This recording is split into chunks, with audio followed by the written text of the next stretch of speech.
Muy buenas noches. Tenemos la lectura de la liturgia de la palabra del cuarto domingo de Cuaresma, en el ciclo C. Bueno, vamos inmediatamente a compartir nuestro misal popular de Paulinas que edita para la Conferencia Episcopal de Colombia. Y ya tenemos en pantalla el cuarto domingo de Cuaresma. Muy bien, vamos rápidamente a la primera lectura. Tenemos la lectura del libro de Josué, capítulo 5, versículos 9a y del 10 al 12.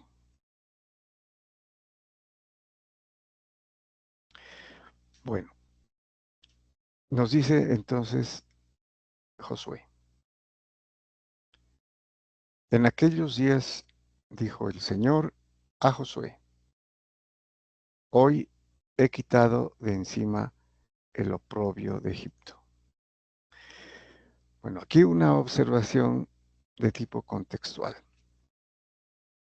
El pueblo de Israel acaba de pasar ya a la tierra prometida, eh, atravesando el río Jordán. Sin embargo, no están circuncidados. Habían eh, descontinuado esta práctica, ¿no?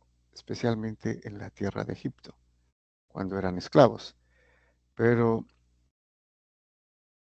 también en su paso y su travesía durante 40 años por el desierto. Entonces, como este era una prueba de la alianza hecha a Abraham, Dios le manda a Josué circuncidar a todos los varones. Y así se realiza, ¿no? A pesar de que recién habían atravesado el río Jordán, al hacer esto estaban presas o víctimas, digamos, presa fácil, ¿no? De los pueblos enemigos. Sin embargo, era una orden de Dios y así se hizo. Por eso, esta declaración: hoy les he quitado de encima el oprobio de Egipto, para obviamente distinguirlos, que en Egipto los egipcios pues no eran circuncidados, ¿no? Y aquí, al pasar a la tierra prometida, les ordena este rito de la circuncisión. Los hijos de Israel acamparon en Gilgal y celebraron allí la Pascua al atardecer del día 14 del mes en la estepa de Jericó. Bueno, esta era la segunda vez desde que salieron de Egipto que celebraban la Pascua. Al siguiente día, a la Pascua, comieron ya de los productos de la tierra. Ese día, panes ácimos y espigas tostadas. Y desde ese día en que comenzaron a comer los productos de la tierra, cesó el maná. Hay que recordar que el maná era el alimento que les dio Dios eh, en su peripecia por el desierto, para que eh, pudieran alimentarse. Los hijos de Israel ya no tuvieron maná, sino que ya aquel año comieron de la cosecha de la tierra de Canaán, que era la tierra prometida. Bueno, entonces aquí empieza el pueblo de Israel, el pueblo de Dios, ya eh, a, eh, comienza, ¿no? Una nueva etapa como em, herederos, ¿no? De esta tierra que les había prometido Dios. Pasamos al Salmo responsorial. Tenemos el Salmo 33, cuyo responso es: gusten y vean qué bueno es el Señor. Bueno, este salmo es un salmo de alabanza y de acción de gracias. Muy seguramente para conmemorar el paso del Jordán a la tierra prometida. Sin embargo, se sabe que este salmo fue compuesto también por el rey David, ¿no? Después, en acción de gracias por alguna batalla ganada, ¿no? Por mediación de Dios. Bueno, entonces nos dice el salmista: bendigo al Señor en todo momento. Su alabanza está siempre en mi boca. Mi alma se gloría en el Señor, que los humildes lo escuchen y se alegren. Bueno, aquí es un término importante, ¿no? Los humildes, que en realidad se podría entender como los mansos, los devotos de Dios, ¿no? Y que era, digamos, la mayoría porque comprendían las clases pues menos favorecidas. Entonces aquí se les denomina los humildes, que es a quien pues prácticamente revela, ¿no? Acerca del reino eh, en el Nuevo Testamento. Continúa el salmista: proclamen conmigo la grandeza del Señor, ensalcemos juntos su nombre. Yo consulté al Señor y me respondió, me libró de todas mis ansias. Contémplenlo y quedarán radiantes. Su rostro no se avergonzará. Si el afligido invoca al Señor, Él lo escucha y lo salva de sus angustias. También aquí, incluyendo a los humildes, los mansos, los piadosos, ¿no? de Dios.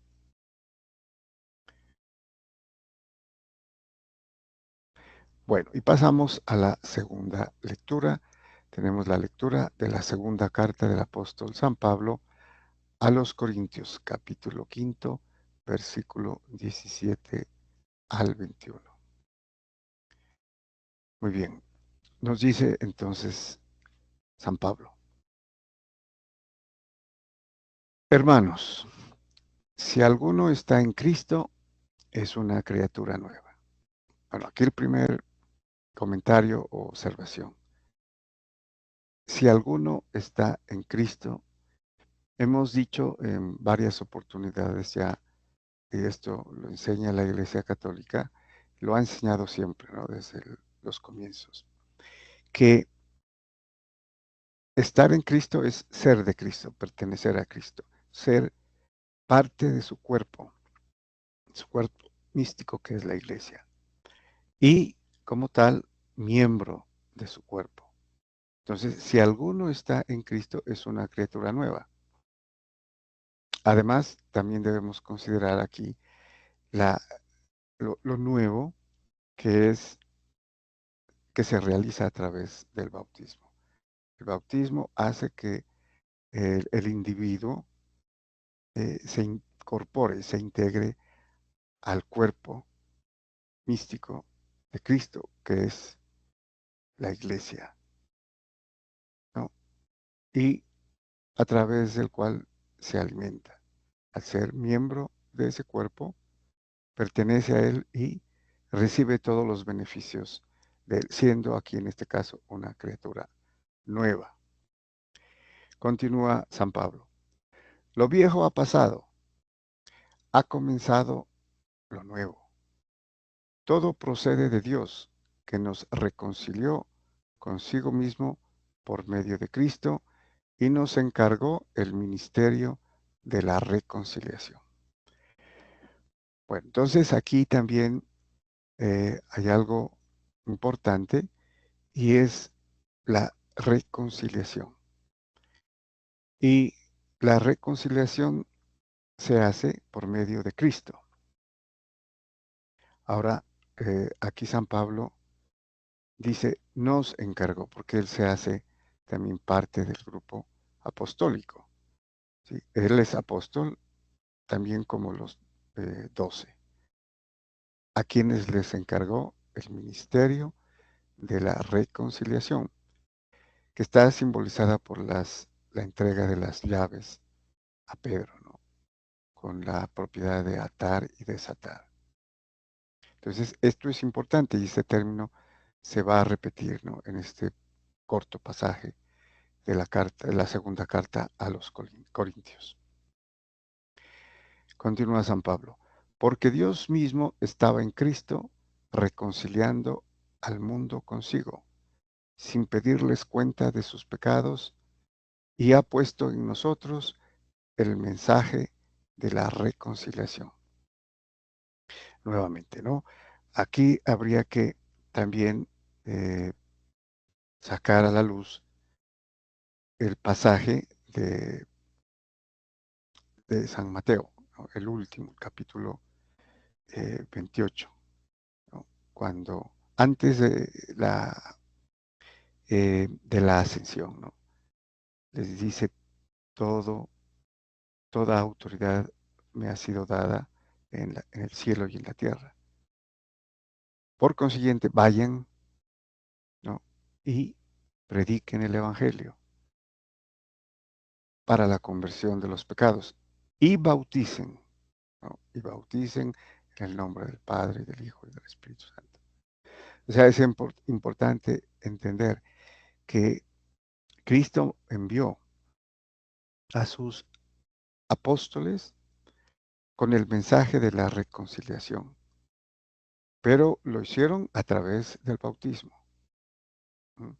Que precisamente hace a una persona una nueva criatura.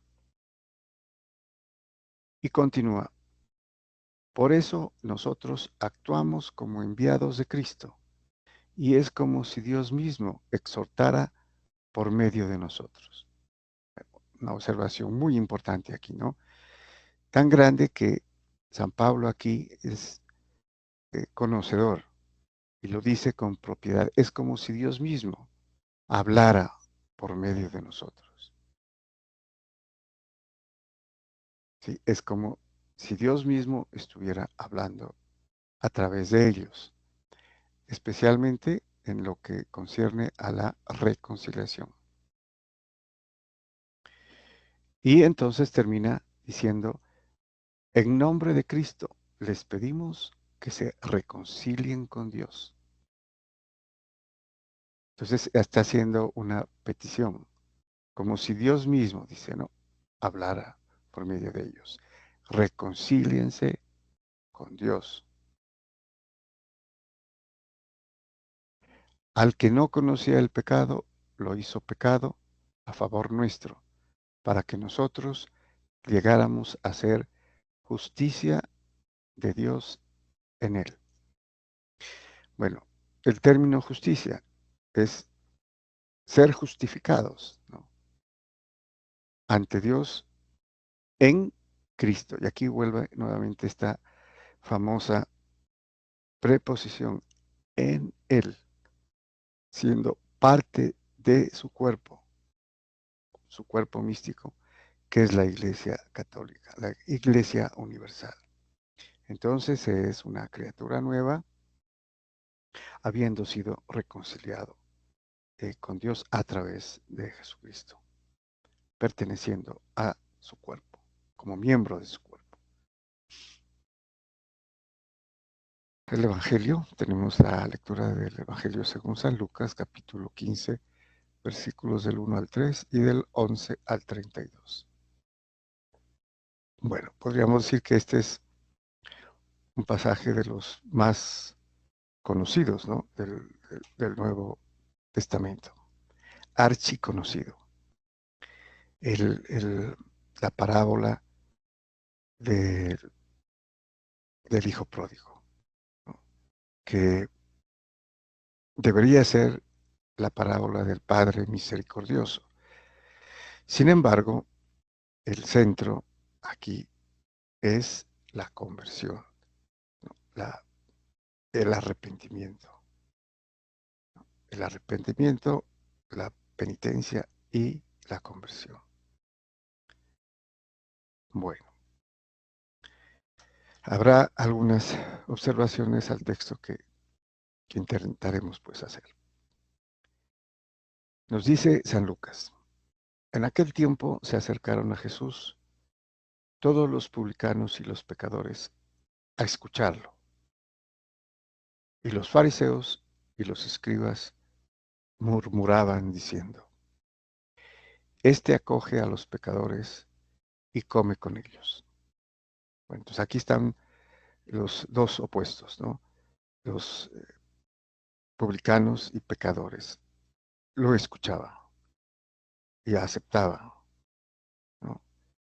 Que él era el Cristo, o sea, el Mesías. Pero los fariseos estaban ahí para criticar, para murmurar, para eh, a- hacer cualquier tipo de pregunta mm, capciosa, ¿no? Pues lo que quieren hacer ellos es ponerle una trampa al Señor. Bueno, Jesús les dijo esta parábola. Un hombre tenía dos hijos. El menor de ellos dijo a su padre, Padre, dame la parte que me toca de la fortuna. Bueno, aquí podríamos, el término es de la hacienda, o sea, de la herencia, ¿no? Más que de la fortuna. Y es algo que en la cultura judía legalmente eran dos hijos. Entonces se dividía la hacienda, o sea, todas las propiedades que tenía el padre entre tres, entre los dos hijos y él, ¿no?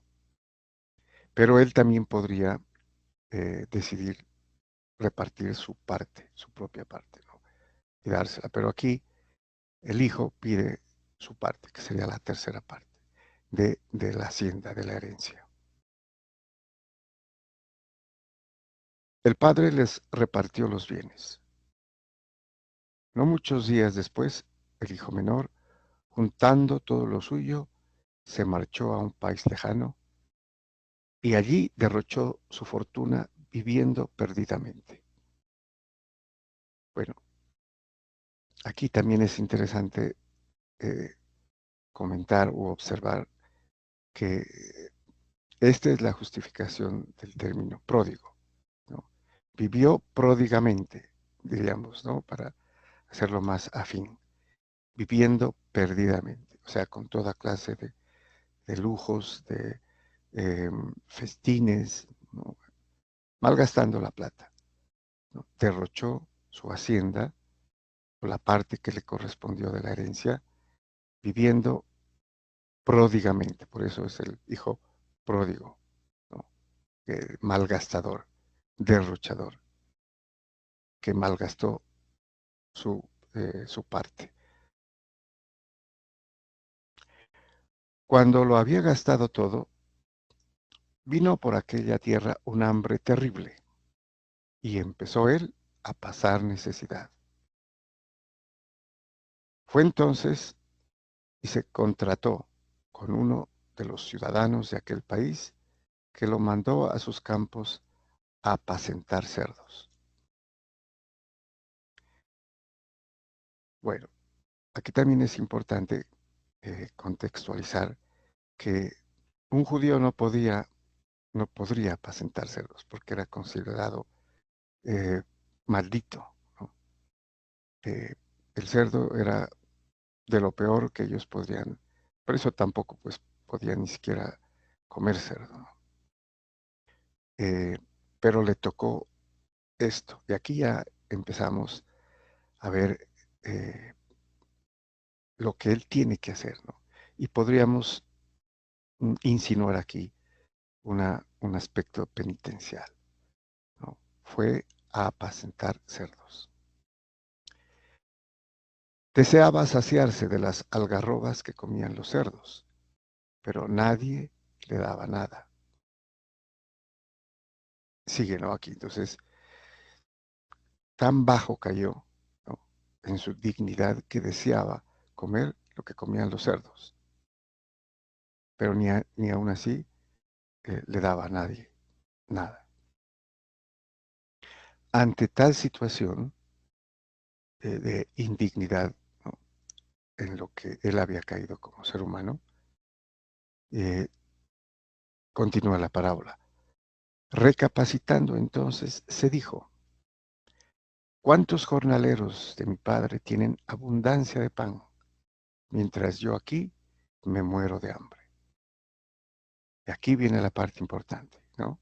Después de esto, está sufriendo, ¿no?, y le ha tocado hacer esto, aquí no se sabe durante cuánto tiempo, para no morir de hambre. Piensa, reflexiona y dice: me levantaré, me pondré en camino a donde está mi padre y le diré: Padre, he pecado contra el cielo y contra ti. No me merezco llamarme hijo tuyo. Trátame como a uno de tus jornaleros. Esto le sale del corazón, digámoslo así, y obviamente es lo que decide hacer. Lo piensa, lo que va a hacer, y también podemos observar que cita el Salmo 50, el Miserere, ¿no?, que escribió David, cuando le dice: he pecado contra el cielo y contra ti. David se declara pecador, ¿no? Y aquí él piensa primero. Es importante la reflexión de todo lo que le ha acontecido, ¿no?, y de lo que ha hecho mal. Entonces él decide ir donde el papá, donde su padre, y decirle: he pecado contra el cielo y contra ti. Trátame como a uno de tus jornaleros. Bueno, se levantó y vino donde estaba su padre. Cuando todavía estaba lejos, su padre lo vio y se le conmovieron las entrañas. Y echando a correr, se le echó al cuello y lo cubrió de besos. Esto hizo el padre cuando lo vio, ¿no?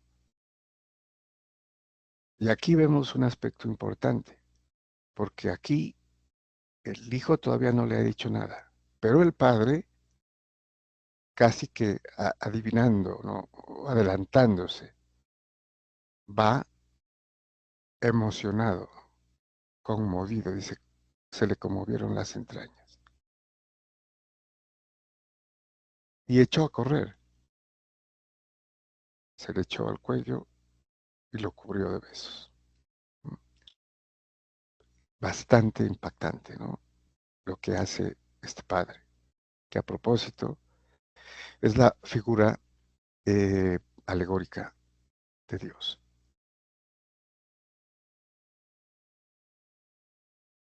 Su hijo le dijo: Padre, he pecado contra el cielo y contra ti.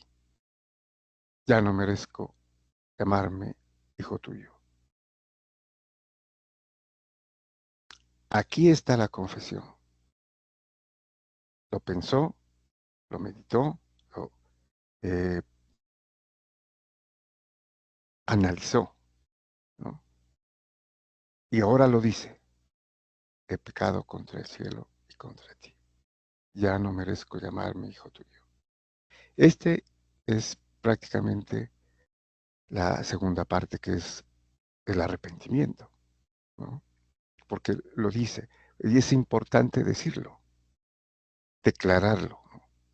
Lo pensó, es muy bueno, ya ahí hay ganado bastante, ¿no? Pero ahora se lo dice al padre.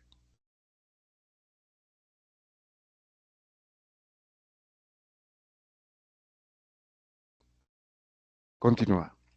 Pero el padre, perdón, pero el padre dijo a sus criados: saquen enseguida la mejor túnica y vístansela, pónganle un anillo en la mano y sandalias en los pies, traigan el ternero cebado y sacrifíquenlo. Comamos y celebremos un banquete, porque este hijo mío estaba muerto y ha revivido, estaba perdido y lo hemos encontrado. También es interesante ver que el padre no contestó nada, ¿no?, ante el arrepentimiento y la declaración de culpa del hijo, sino que su reacción inmediata fue decirle a los criados: saquen enseguida la mejor túnica y vístansela, pónganle el anillo en la mano y sandalias en los pies, y celebremos una fiesta, ¿no?, con el ternero cebado. Comamos y celebremos. Mm. Podríamos imaginarnos, ¿no?, toda esa alegría que sentía. Y es precisamente en la figura de este Padre que está Dios mismo, ¿no?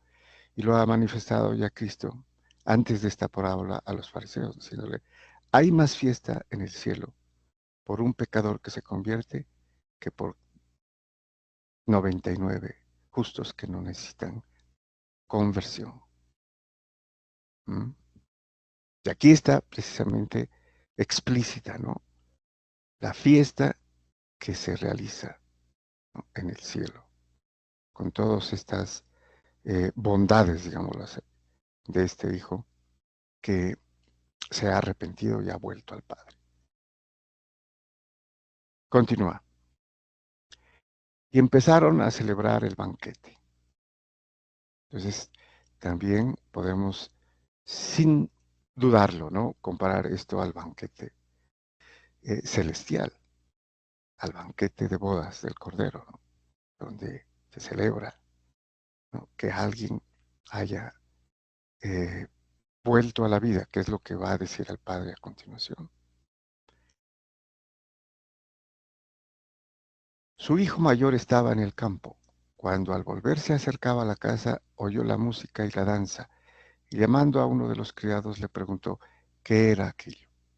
Este le contestó: ha vuelto tu hermano, y tu padre ha sacrificado el ternero cebado, porque lo ha recobrado con salud.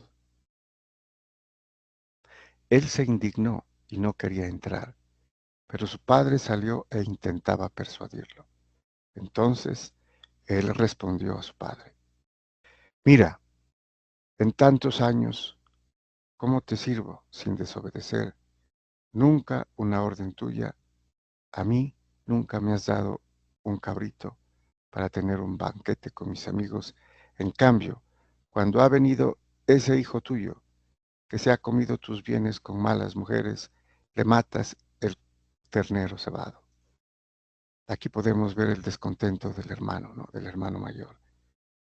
Y pues los celos, ¿no?, ante la situación que él dice ser fiel y no ha tenido una fiesta, ¿no?, como la de su hermano, que ha despilfarrado toda su hacienda, ¿no?, toda su parte de la herencia.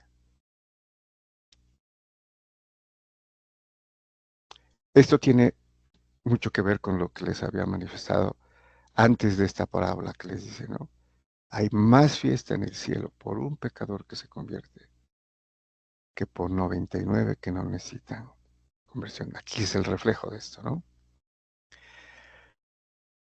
El padre le dijo: hijo, tú estás siempre conmigo y todo lo mío es tuyo.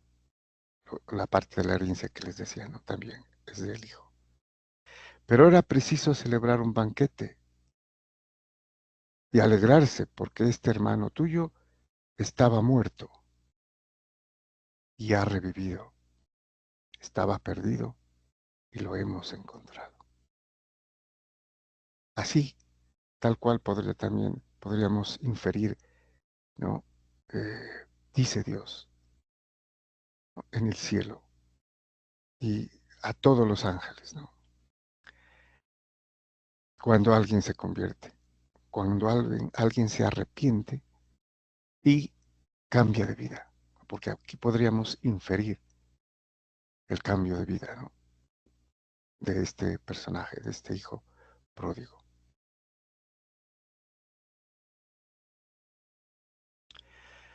Muy bien, muchas gracias y bendiciones.